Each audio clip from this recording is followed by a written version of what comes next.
My three best friends set me up on a blind date as a joke. Not a nice joke, a cruel one. They picked her specifically because someone told them she was the funniest one to mess with.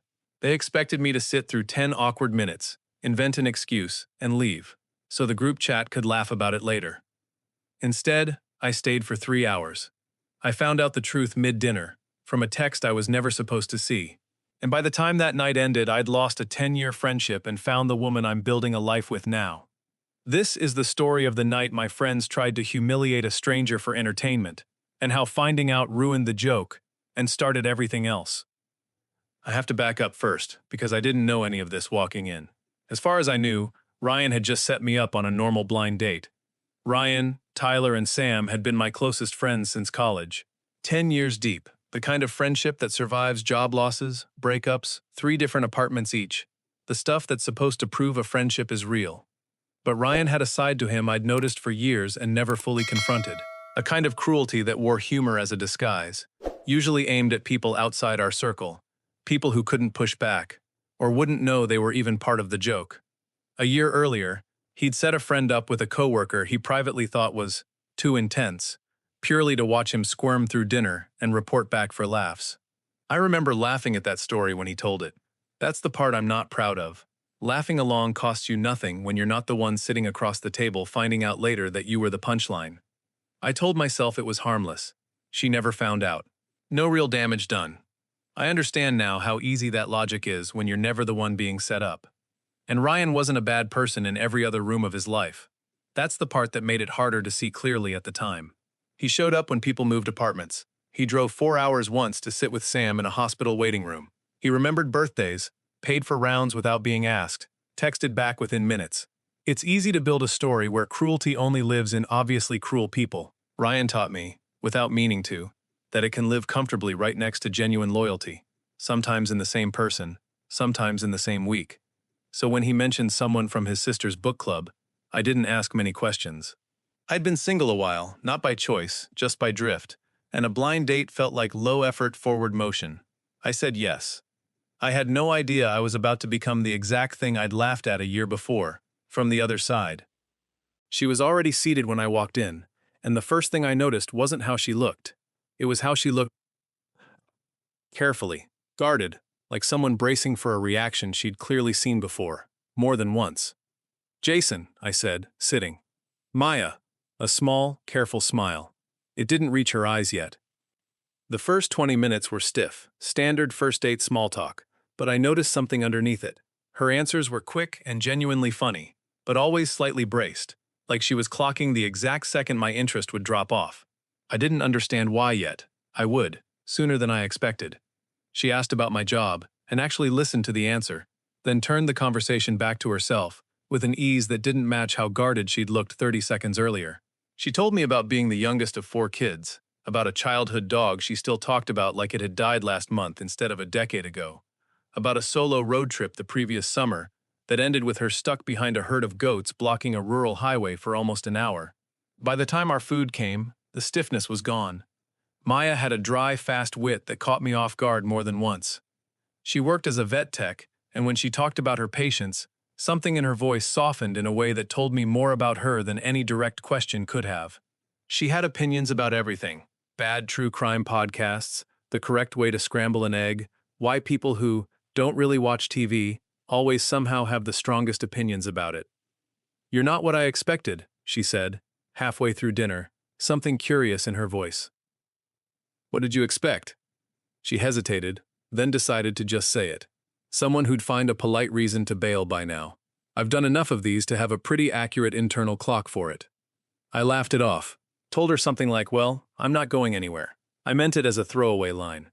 She gave me a look I didn't understand yet, something between amused and unconvinced, like she'd heard a version of that sentence before, from someone who hadn't meant it either. I had no idea yet how much weight that comment of hers was actually carrying. I'd find out in about 40 minutes, and when I did, it would explain almost everything about how she'd carried herself since the moment I sat down. My phone buzzed on the table during dessert. I glanced at it, expecting a work notification. I almost didn't look. I wish, some days, that I hadn't. It was a text from Ryan, sent to the group chat with Tyler and Sam. "How bad is it, lol? Did he bail yet?"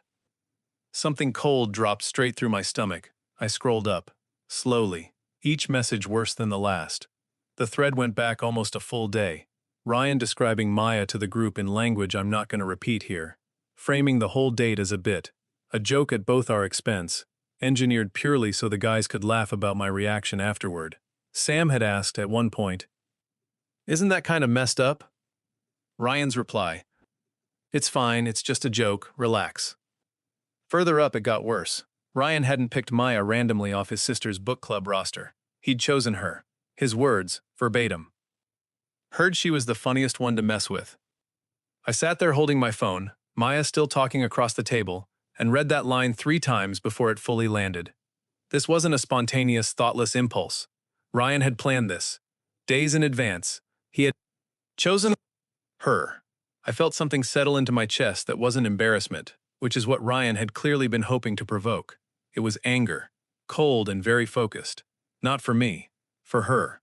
For the fact that a woman across the table from me, mid-sentence about a herd of goats, had been reduced to a punchline by 3 men who'd never met her. I want to be clear about something, because I think it matters. My first instinct wasn't noble. My first instinct was to picture myself standing up, phone in hand, showing her the thread right there at the table, proving I wasn't in on it, making sure she knew exactly which side I was on. It would have felt good in the moment.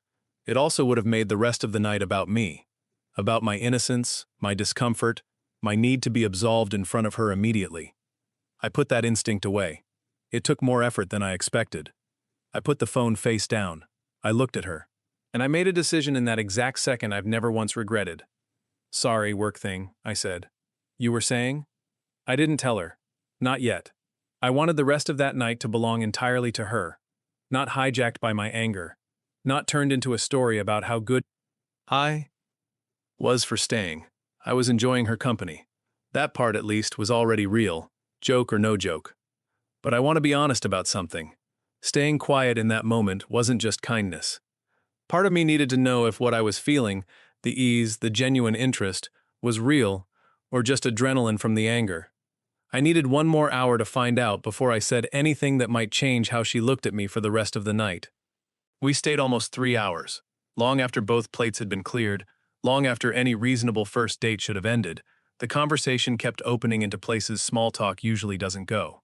She told me about a previous relationship, a boyfriend who dressed up comments about her body as concern for her health, comments that took her over a year to stop internalizing. "I don't usually tell people that on a first date," she said, seeming almost surprised at herself. "I don't know why I'm telling you." "I'm glad you did," I said. "For what it's worth, anyone who made you feel like you needed to shrink to be worth being with was telling you something true about not you." She looked at me for a long moment. Something shifted behind her expression. "That's a genuinely kind thing to say. It's just true." She told me more, over the next hour, about the exhaustion of dating as someone who'd learned to brace for either cruelty dressed as honesty or the opposite, men who complimented her too loudly, too specifically, in ways that made it obvious they were performing confidence rather than feeling it. "I've gotten decent at telling the difference," she said, "between someone who's actually comfortable and someone working overtime to look like they are. You've been doing the first one all night." I almost didn't believe it. I said nothing. I just felt the weight of the text still sitting in my pocket, and underneath the anger, something quieter and more uncomfortable. The sense that I was sitting across from someone who'd essentially just described the exact dynamic I'd almost helped create, without knowing it yet. We ordered a second round of coffee neither of us really needed, just to keep the table occupied a little longer. At one point, she caught me checking the time, not because I wanted to leave, but out of habit, and her face did something small and guarded again, just for a second, before she caught herself. "Sorry," she said. "Old reflex. I clock that a lot on dates. Doesn't mean anything, most of the time." "It's not that," I said. "I was just thinking I didn't want this to end yet." She smiled at that. Actually smiled, in a way I hadn't seen from her all night. Less careful, more real. By the time we walked out to the parking lot, whatever Ryan had planned for this night had turned into something else entirely. The best first date I'd had in years, with someone I was already thinking about seeing again before we'd even said goodbye. "I had a really good time," she said at her car, sounding almost surprised by her own sincerity. "Me too. Can I see you again?" She studied me. That same guardedness flickered. then settled into something warmer. "Yeah," she said. "I'd like that." I drove home with the phone burning a hole in my pocket, still not sure how I was going to say what I needed to say the next morning. I called Ryan before I'd even finished my coffee. I needed to say it before the anger cooled into something quieter and less useful. "I saw the group chat," I said. No preamble. A pause. "Look, it was just a joke, man. Nothing serious. You set me up with someone, specifically hoping I'd humiliate her by leaving early," I said. "That's not a joke. That's cruelty with a laugh track." "You're being dramatic," he said, an edge creeping in. "Nobody got hurt. You had a good time, right? So what's the actual problem?" "The problem is, you and I both know that wasn't the plan. The plan was for me to be uncomfortable enough to leave, so all of you could laugh about it after. The fact that it didn't go that way doesn't make the intention less messed up." "It's not that deep," he said. "You're acting like I committed a crime." "You didn't commit a crime," I said. "You just showed me something about your character I hadn't fully clocked before. I don't think I want to keep being friends with someone who thinks humiliating a stranger is entertainment. Come on." His tone shifted, almost pleading now, though he still wasn't conceding an inch. 10 years, man. You're really ending that over one joke that didn't even land the way I planned?" "I'm not ending it over the joke," I said. "I'm ending it because I asked you, directly, if you understood why it was wrong. And you spent this entire call defending it instead of actually hearing me. That tells me everything about who you are underneath 10 years of history." He laughed. Short, humorless. "You're really ending a 10-year friendship over this?" "I'm ending it over you refusing to see why it's a problem," I said. "That's the part I can't get past. Not the joke. The fact that you still, right now, on this call, don't think it was wrong." Silence. He didn't have an answer for that. "So that's it?" he finally said, quieter now. 10 years, gone, over a phone call?" "It's not gone over a phone call," I said. "It's gone over what this phone call showed me. There's a difference, even if it doesn't feel like one to you right now." He didn't say anything else. I stayed on the line a few extra seconds, half expecting him to say something that would change my mind. An actual apology, not a defense dressed up as one. It never came. I hung up feeling genuinely sad, and completely certain I'd made the right call. Both things were true at once, and I've come to understand that's usually how it feels when a decision is actually the correct one. I want to pause here, because I think this is the part people skip past too quickly in stories like this. Ending a 10-year friendship isn't clean. I didn't feel triumphant. I spent that whole afternoon replaying a decade of good memories against one phone call, wondering if I was being too rigid, too quick to throw away something real over one bad night. It took Tyler's call, a few hours later, to remind me I wasn't overreacting. Tyler called that same afternoon, and it went differently. "I should have said something at the restaurant," he said, and I could hear it in his voice. Actual discomfort, not performance. When Ryan pitched this, I laughed along, because that's what you do in that chat. I didn't think about what it actually meant for her, showing up to a date not knowing she was the punchline before she even sat down. I've been sitting with that all day. I feel genuinely sick about it. "I appreciate you saying that. I want to apologize to her directly, if she's open to it," he said. "Not to make myself feel better. Because she deserves to know not everyone involved thought it was funny." I told him I'd ask Maya, but that it was entirely her call, not mine to arrange for her. Sam reached out separately. "I saw the message where I asked if it was messed up," he told me, and then I just let it go, because pushing back felt like more effort than it was worth in the moment. Honestly, I think that's almost worse than not noticing at all. I noticed, and I still didn't do anything. Over the following weeks, both of them quietly pulled away from Ryan, not as a dramatic ultimatum, just a slow, natural consequence of finally seeing something in him they couldn't unsee anymore.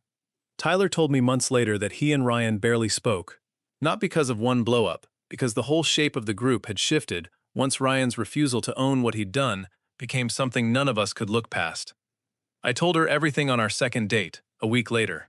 I couldn't build anything real on a foundation that included a secret this size.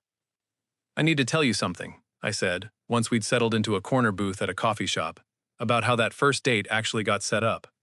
I told her all of it. Ryan's text, the group chat, the intention behind the whole night. I watched her face the entire time I spoke, bracing for anger, for hurt, for her to decide the whole thing was too tainted to continue. She was quiet for a long moment, turning her coffee cup slowly between her hands. "I want to say I'm surprised," she said, finally. But I've had enough setups like that to have a decent radar for it. I actually clocked something halfway through. You got a text and your whole face changed for a second before you caught yourself. I just didn't want to ask. I was having too good a time to risk it being real. I'm sorry you've had this happen before, I said, and I'm sorry it happened again, even by accident, because of people I used to call my closest friends. You didn't do it, she said. You found out mid-dinner, and you didn't laugh along, or quietly enjoy being the good one for staying. You confronted them and lost a friendship over it. That's not nothing. Most people would have just ridden out the rest of the date and never told me any of it. I didn't want to build this on a lie, I said, even a lie of omission. She reached across the table and took my hand. I'm glad you told me. I'd rather know the ugly version of how this started and trust everything since than have a cleaner story I couldn't fully believe. Can I ask you something? I said. How many times has this actually happened to you? She thought about it.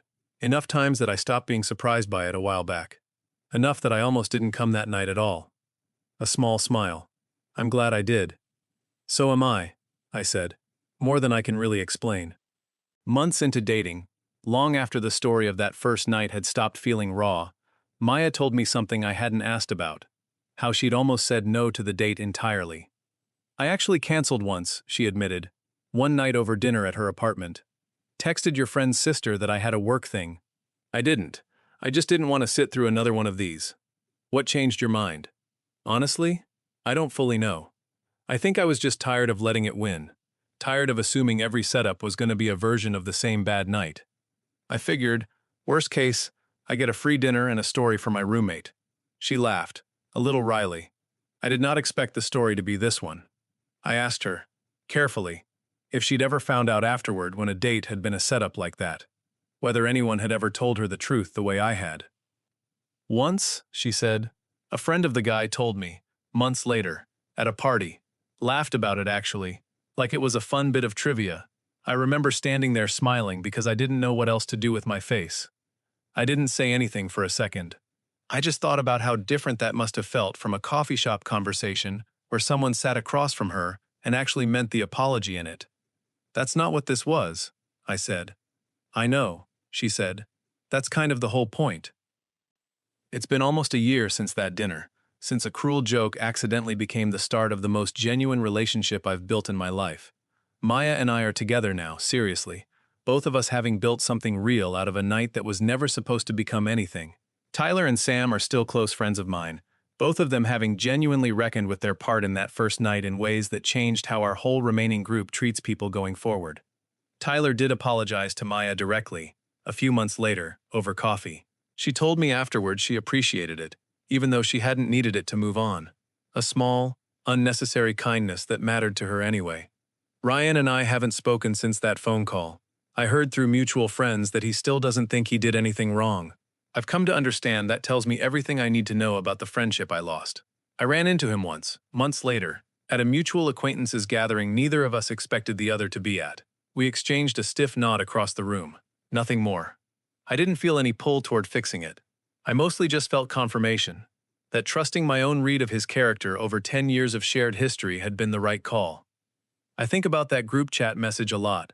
How close I came to never seeing it, to just having a good date and staying blissfully unaware of the cruelty that engineered it. I think about the night Maya would have had if I'd been exactly who Ryan expected me to be. If I'd found some polite excuse to leave early, confirming the exact reaction he wanted to laugh about later. And I think about how many other dates she must have sat through before that one, bracing herself in that same guarded way I watched her brace for the first 20 minutes, and how much it must have taken to keep saying yes to setups at all, given what she'd learned to expect from them. She told me recently that she stopped bracing quite so hard when we meet new people together, that watching me choose honesty over comfortable silence, that one night, taught her something about what to actually expect from someone worth trusting. I don't take that lightly. It might be one of the more meaningful things anyone's ever told me. If there's one thing I've taken from all of this, it's this. Character shows up clearest in the moments nobody engineered for you to be watched.